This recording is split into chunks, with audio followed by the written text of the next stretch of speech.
Subscribe કરો એ high news India ચેનલને, પછી યુટ્યુબ એપ પર બેલ આઇકોનનું બટન દબાવો અને નિહાળો એ હાઈ ન્યૂઝ ઇન્ડિયા ચેનલ.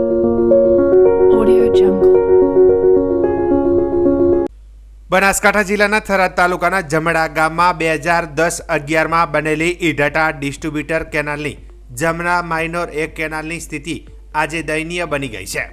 15 વર્ષ પહેલા કરોડોના ખર્ચે બનેલી આ કેનાલમાં આજ સુધી એક ટીપું પણ પાણી વહ્યું નથી. કેનાલના કમાન્ડ એરિયામાં આવતા લગભગ 70 ખેડૂતો સિંચાઈના પાણી માટે વલખા મારી રહ્યા છે. વર્ષોથી કેનાલની સફાઈ કે જાળવણી ન થવાના કારણે હવે તો કેનાલમાં બાવળના ઝાડ ઉગી નીકળ્યા છે, જેના કારણે કેનાલ ક્યાં છે તે પણ ઓળખવું મુશ્કેલ બન્યું છે. આશ્ચર્યની વાત એ છે કે નર્મદા નિગમ દ્વારા ખેડૂતોને રવિ સિઝન 2024-25 માટે પિયત માંગણા પત્રક મોકલવામાં આવ્યું છે. નિગમના અધિકારીઓના જણાવ્યા અનુસાર કેનાલ અનેક વખત અનેક જગ્યાએથી તૂટેલી છે અને રિપેરિંગની પણ જરૂર છે. હાલ ખેડૂતો મુખ્ય કેનાલ અને ડિસ્ટ્રીબ્યુટર નજીક હોવાથી ત્યાંથી પાણી મેળવે છે. ખેડૂતોમાં સરકાર અને તંત્ર પ્રત્યે ભારે રોષ જોવા મળી રહ્યો છે. તેમનું કહેવું છે કે માત્ર કેનાલ જ નહીં પરંતુ સમગ્ર સિસ્ટમમાં સુધારાની જરૂર છે. ભ્રષ્ટ કોન્ટ્રાક્ટરો દ્વારા કરવામાં આવેલી હલકી ગુણવત્તાની કામગીરી અને તંત્રની બેદરકારીના કારણે આ સ્થિતિ સર્જાઈ છે. આ સમસ્યાનું નિરાકરણ લાવવા માટે તાત્કાલિક પગલાં લેવાની માંગ પણ હાલ ઉઠી રહી છે. ગમે તે અડાવળમાંથી પાણી લાવીને પોતે પોતાનું પિયત ચાલુ કર્યું તો એ હિતેરવાળા પણ અમને ના કહે કે આ બધા મફતમાં લઈ જાય, તમે અમારા કન્ડિશનમાં માંગો છો. હવે અમારે આ એક તો મોટો પ્રશ્ન છે, આ પણ અમને રજૂઆત કરી હતી.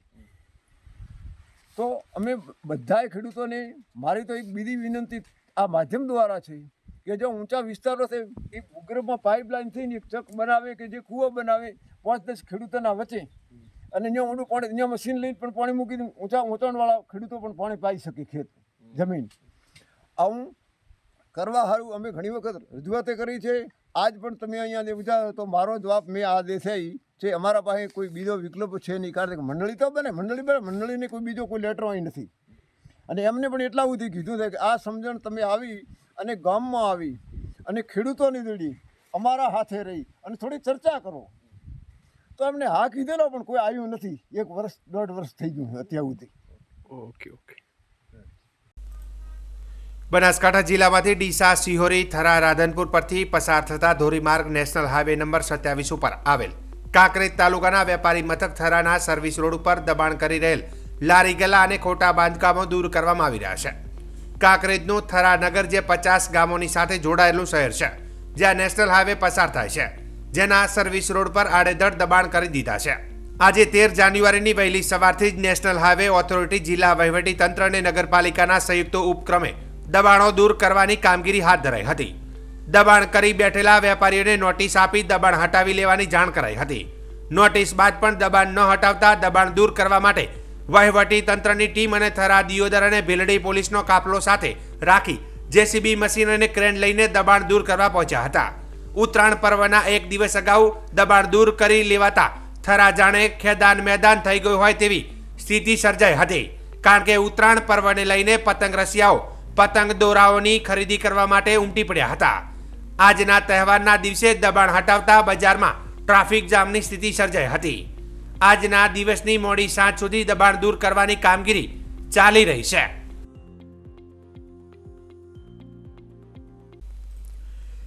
આજે પોષી પૂનમ એટલે કે બોર ઉછાળવાની પૂનમ ખેડા જિલ્લાનું નડિયાદમાં આવેલું વિશ્વ પ્રસિદ્ધ શ્રી સંતરામ મંદિર પરમ પૂજ્ય પ્રાંત સ્મરણીય બ્રહ્મલીન શ્રી સંતરામ મહારાજે 200 વર્ષ પહેલા એક પરિવારનું બાળક બોલતું ન હતું. તે પરિવારે બાળક સહિત સંતરામ મંદિર નડિયાદમાં આવી મહારાજશ્રીને પ્રાર્થના કરી. તે વખતે બાજુમાં મૂકેલા ફળોમાંથી બોર મહારાજશ્રીએ ઉછાળ્યા અને આ પરિવારે બાધા લીધી હતી કે જેને કારણે આ પરિવારનું બાળક બોલતું થયું હતું.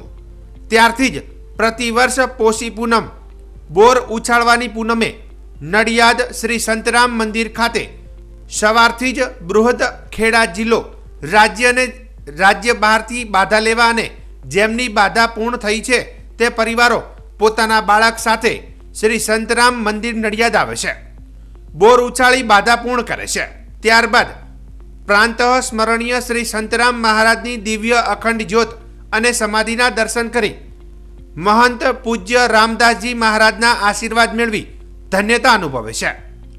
દર્શનાર્થે અને બોર ઉછાળવા આવતા પરિવારોને પણ કોઈ તકલીફ ન પડે તે માટે તથા કાયદો અને વ્યવસ્થા જળવાઈ રહે તે માટે વાહન પાર્કિંગની નડિયાદના વિવિધ સ્થળોએ વ્યવસ્થા કરવામાં આવી છે.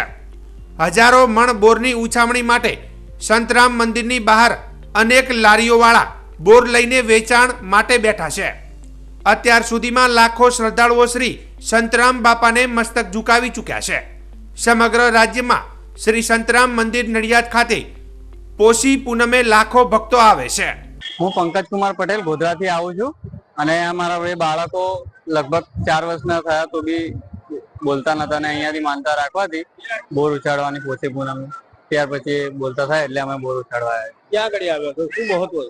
સંતરામ મંદિર નડિયાદ. શું મહત્વ તમને લાગ્યું? મહત્વ અમને થઈ ગયું એટલે એ જ મોટી વાત છે. એના માટે અમે બોર ઉછાળવા આવ્યા. આજનું શું મહત્વ છે મંદિરના ખુશી પૂનમ નિમિત્તે શું આપે છે? જય મહારાજ. યોગીરાજ અવધૂત શ્રી સંતરામ મહારાજ અહીંયા જ્યોત સ્વરૂપે બિરાજે છે. સંતો કરુણાવાળા હોય છે. એ હતા ત્યારે 200 વર્ષ પહેલા લગભગ કોઈ બાળક બોલતો નહોતો. એના માતા પિતાએ પ્રાર્થના કરી અને મહારાજશ્રીએ ત્યાં પડેલા ફળને ઉછાર્યા અને પિતાને સંજ્ઞા મળી ગઈ કે મહારાજશ્રી મને આ ફળ ઉછારવાનું કહે છે અને એમને ત્યારથી માનતા રાખી મહારાજશ્રી અને બાળક બોલતો થઈ ગયો. ત્યારથી અહીંયા જેના બાળક બોલતા ના હોય એના માતા પિતા બોર ઉછારવાની બાધા રાખે છે. બનાસકાંઠાના વિભાજન બાદ સતત 10 દિવસે પણ દિયોદર, કાંકરેજ, ધાનેરામાં વિરોધ યથાવત છે.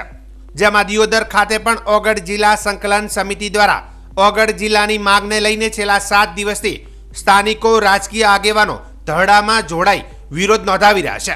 ત્યારે આજે દિયોદર ઓગળ જિલ્લા સંકલન સમિતિના સભ્યો દ્વારા પ્રેસ કોન્ફરન્સ યોજાઈ હતી, જેમાં મહત્વનો નિર્ણય લેવાયો છે. યે હે ન્યૂઝ ઇન્ડિયાની સાથેની વાતચીતમાં ઓગળ જિલ્લા સંકલન સમિતિના સભ્યોએ જણાવ્યું હતું કે આગામી 16 તારીખે મહારેલીનું આયોજન કરાયું છે. જે મહારેલી ધરણા સ્થળેથી ઓગળજી મંદિર સુધી યોજાશે અને ત્યારબાદ ઓગળજી મંદિર ખાતે યજ્ઞની સાથે સરકારને સદબુદ્ધિ આપે અને ઓગળ જિલ્લો બનાવીને દિયોદરને વડુ મથક બનાવાય તેવી પ્રાર્થના કરવામાં આવશે તેમ જણાવાયું છે. તારીખ 16/1/2025ના રોજ સવારે 9 કલાકે દિયોદર ધરણા સ્થળેથી મહા વાહન યાત્રાનું એક આયોજન કરેલું છે. આ મહા વાહન યાત્રામાં બાઇક, રિક્ષાઓ, ગાડીઓ, ડાલા, ટ્રેક્ટર, ટોલા સાથે બહોળી સંખ્યામાં વાહનો લઈ અને ઓગળથળી મુકામે આ યાત્રા પહોંચવાની છે. આ યાત્રાનું રૂટ છે અહીંયાથી શરૂ થઈ મેઇન બજારમાં થઈ ભેસાણા ચોકડી, લુદ્રા અને ઓગળથળીમાં પહોંચશે. ત્યાં જઈ ભગવાન ઓગળજી મહારાજના દર્શન કરશે અને ત્યાં આગળ એક મોટો હવનનો કાર્યક્રમ રાખેલો છે. આ હવનમાં સામૂહિક રીતે ભગવાનને પ્રાર્થના કરવામાં આવશે કે હે પ્રભુ ઓગળજી મહારાજ, આપ સરકારને સદબુદ્ધિ આપો. વર્ષો જૂની દાયકાઓથી આ વિસ્તારની માંગ હતી કે ઓગળ જિલ્લો જાહેર થાય અને એનું વડુ મથક દિયોદર રહે.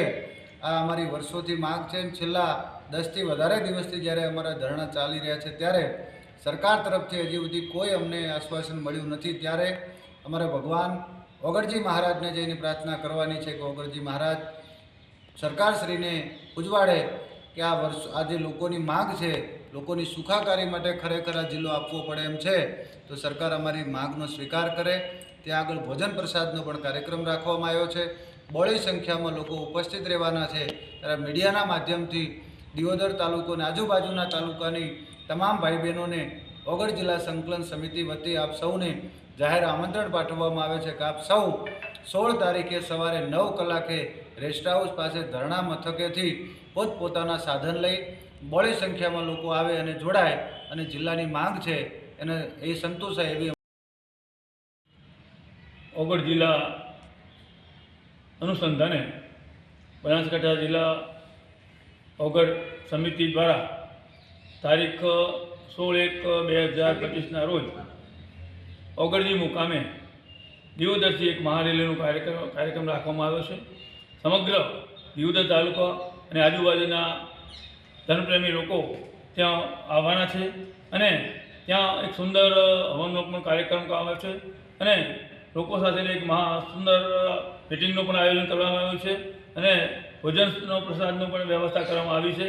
આથી અમે સંકલન સમિતિ વતી તમામ તાલુકાના લોકો તથા આજુબાજુના લોકોને ત્યાં વધારવા માટે મારી આગ્રહભરી વિનંતી છે. અમરેલી જિલ્લામાં સૌથી ટોક ઓફ ધ ટાઉન મુદ્દો હોય તો તે અમરેલીના નકલી લેટર કાંડનો મુદ્દો ચર્ચાના ચકડોળે છે. ત્યારે મહિલાની અટકાયત જાહેરમાં સરઘસ મુદ્દે રાજકીય આંટાપાટા વચ્ચે પોલીસ તંત્ર પર થઈ રહેલા આક્ષેપ પ્રતિ આક્ષેપો મુદ્દે અમરેલી પોલીસ તંત્રે કડક પગલાં ભર્યા છે.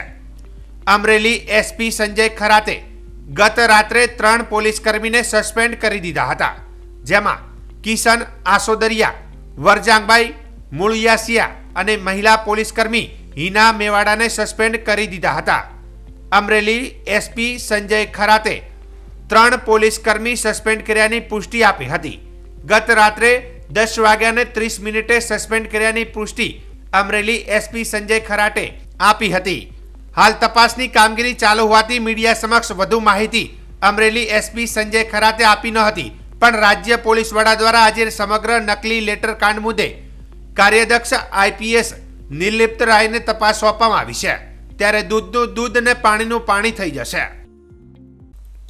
મા અંબાના પ્રાગટ્ય ઉત્સવ નિમિત્તે શ્રી આરાસુરી અંબાજી માતા દેવસ્થાન ટ્રસ્ટ અને ધાર્મિક ઉત્સવ સેવા સમિતિ અંબાજી દ્વારા દર વર્ષે પોષી પૂનમ મહોત્સવનું આયોજન કરવામાં આવે છે, જે અંતર્ગત ચાલુ વર્ષે વિવિધ ધાર્મિક કાર્યક્રમોની ઉજવણી સાથે પોષી પૂનમની શ્રદ્ધાભેર ઉજવણી કરવામાં આવી હતી. આ કાર્યક્રમમાં મંત્રી બળવંતસિંહ રાજપૂતે જણાવ્યું હતું કે આસ્થાના પ્રતીક એવા મા અંબાના ચરણોમાં લાખોની સંખ્યામાં શ્રદ્ધાળુઓ દર્શનનો લાહવો લે છે. ત્યારે આજે પોષી પૂનમનું વિશેષ મહત્વ હોય છે.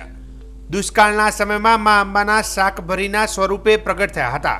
એ દિવસથી જ આજનો દિવસ પ્રાગટ્ય દિવસ તરીકે ઉજવાય છે. આજે સૌ સાથે મળીને લોક ભાગીદારી થકી હવનનું પણ આયોજન કરાયું છે.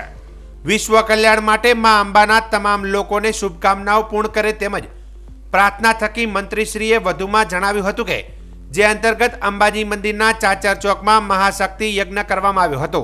આ પ્રસંગે વહીવટદાર અને અધિક કલેક્ટર શ્રી કૌશિક મોદી અને 100 જેટલા યજમાનો દ્વારા વિશ્વ કલ્યાણ અર્થે મહાશક્તિ યજ્ઞ કરવામાં આવ્યો હતો. માતાજીના પ્રાગટ્ય દિને ધાર્મિક ઉત્સવ સેવા સમિતિ અંબાજીના સભ્યો દ્વારા ગબ્બર ટોચ ઉપરથી જ્યોત લઈ અંબાજી મંદિરમાં લાવવામાં આવી હતી. ત્યારબાદ મંદિરના શક્તિ દ્વારે આરતી કરાઈ હતી. આ સાથે જ માતાજીની જ્યોતને અંબાજી ગામમાં જ્યોત યાત્રા કરવામાં આવી હતી. ધાર્મિક ઉત્સવ સેવા સમિતિ દ્વારા અંબાજી ખાતે ભવ્ય શોભાયાત્રાનું આયોજન કરાયું હતું. અંબાજી શક્તિ દ્વારથી હાથીપરમાં અંબાની શોભાયાત્રાની શરૂઆત કરી સમગ્ર અંબાજી નગરમાં પ્રસ્થાન કરાયું હતું, જેમાં 35થી વધારે વિવિધ ઝાંખીઓ રજૂ કરાઈ હતી. શોભાયાત્રામાં કુલ 2100 કિલો સુખડીના પ્રસાદનું વિતરણ કરાયું હતું. ટ્રસ્ટ સંચાલિત અંબિકા ભોજનાલય ખાતે અંબિકા અન્ન ક્ષેત્રમાં નિઃશુલ્ક મિષ્ટાન ભોજનની વ્યવસ્થા તથા સાંસ્કૃતિક કાર્યક્રમનું આયોજન કરાયું હતું. મા અંબાના પ્રાગટ્ય દિવસનો ઉત્સવ માઈ ભક્તો ઘર બેઠા નિહાળી શકે તે માટે તમામ ધાર્મિક કાર્યક્રમોનું LED અને YouTube ચેનલ મારફતે તેમજ ટ્રસ્ટના વિવિધ સોશિયલ મીડિયા પર જીવંત પ્રસારણ કરવામાં આવ્યું હતું. આજનો ભવ્ય દિવસ છે એટલા માટે મા અંબાનો પ્રાગટ્ય દિવસ છે. આજે દિવસ નિમિત્તે જે આપણી સંસ્કૃતિમાં જે જાણ્યું છે એ મુજબ અહીંયા આગળ દુષ્કાળ પડ્યો હતો તે વખત બધા જ દેવોએ માતાજીને બહુ પ્રાર્થના કરી અને માતાજી એ દિવસે શાકંભરી માના સ્વરૂપે અહીંયા આગળ પ્રગટ થયા હતા. એ દિવસથી આજે પ્રાગટ્ય દિવસ તરીકે ઉજવાય છે. આજે બધાએ ભેગા થઈને પોતપોતાની રીતે એક અદ્ભુત હવન લોક ભાગીદારીથી થયો છે. એની સાથે સાથે અંકુટ પણ અહીંયા આગળ થાય છે. આ બધાનો દર્શનનો લાભ પ્રાપ્ત થયો છે. આ બધા લાભ મા અંબે આખા વિશ્વ કલ્યાણ માટે વપરાય એ માતાજીને પ્રાર્થના છે. પોષી પૂનમ હોય અંબાજીની અંદર 1 લાખથી વધારે શ્રદ્ધાળુઓની ભીડ છે. આ ભીડને જોતાં પોલીસ દ્વારા અલગ અલગ જગ્યાએ પૂરતો બંદોબસ્ત રાખવામાં આવેલો છે. આ સિવાય પોષી પૂનમને હોઈને લોકો માતાજીના મંદિરના તો દર્શન કરી જ રહ્યા છે, પરંતુ સાથે સાથે અહીંયા ખૂબ મોટી સંખ્યામાં જુલુસ નીકળવાનું છે. એ સિવાય આવતીકાલે બી બાવાઓનું મોટું જુલુસ નીકળવાનું છે. આ બધી વસ્તુને ધ્યાનમાં રાખતા પોલીસ દ્વારા ચુસ્ત બંદોબસ્ત પણ રાખવામાં આવેલો છે. સાથે સાથે પોલીસનું પેટ્રોલિંગ રહે, લોકોને પાર્કિંગની અગવડતા ના પડે, અને તમામ વસ્તુને ધ્યાનમાં રાખી અને પોલીસ દ્વારા પહેલેથી જ સુચારુ રૂપે આયોજન કરવામાં આવ્યું છે. આ ઉપરાંત હું આપ લોકોને જણાવું કે પોષી પૂનમને લઈને જેમાં લોકોનો વધારે ધસાર હોય, અલગ અલગ રોડ ઉપર પોલીસ દ્વારા 3 જેટલી ચોકીઓની પણ શરૂઆત કરવામાં આવી છે. ધાર્મિક સેવા સમિતિ દ્વારા છેલ્લા 35 વર્ષથી શોભાયાત્રાનું ભવ્ય આયોજન કરવામાં આવતું હોય છે. આ વખતે પણ ગબ્બરથી જોત લાવીને માતાજીના મંદિરમાં જોત મિલાવીને શક્તિ દ્વારા મહાઆરતી કરીને ગજરાજ ઉપર માતાજી બિરાજમાન થઈને અંબાજીમાં ભક્તોને દર્શન આપવા નીકળ્યા છે. કરીબન 40 જેટલી ઝાંખીઓ છે અને 2 કિલોમીટર લાંબી શોભાયાત્રા છે. શોભાયાત્રાની અંદર 2100 કિલો સુખડીનો પ્રસાદ પણ રાખવામાં આવ્યો છે. ભક્તો બોલ મારી અંબે, જય જય અંબેના નાદથી અંબાજી ગામ ગુંજી ઉઠ્યું છે. દરેક ધર્મ પ્રેમી જનતા શોભાયાત્રામાં જોડાય અને સાંજે સાંસ્કૃતિક પ્રોગ્રામનું એ લોકો સ્વીકાર કરે એવું ધાર્મિક ઉત્સવ સમિતિ આમંત્રણ પાઠવી રહી છે. કેન્દ્રીય ગૃહ અને સહકાર મંત્રી અમિત શાહ 3 દિવસ માટે ગુજરાતના પ્રવાસે છે. આવતીકાલે તેઓ 14 જાન્યુઆરીના રોજ ગાંધીનગર લોકસભામાં થલતેજ, ન્યૂ રાણીપ અને સાબરમતી ખાતે કાર્યકર્તાઓ અને નેતાઓ સાથે ઉત્તરાયણના તહેવારની ઉજવણી કરશે. ઘાટલોડિયાના નવા પોલીસ સ્ટેશનનું પણ ખાતમુહૂર્ત અને આવાસ યોજનાના મકાનોના વિકાસ કાર્યોના લોકાર્પણ કાર્યક્રમમાં હાજરી આપશે. ત્યારબાદ વાસી ઉત્તરાયણના દિવસે 15 તારીખે કલોલ માણસા ખાતે સરકારી કાર્યક્રમમાં હાજરી આપશે.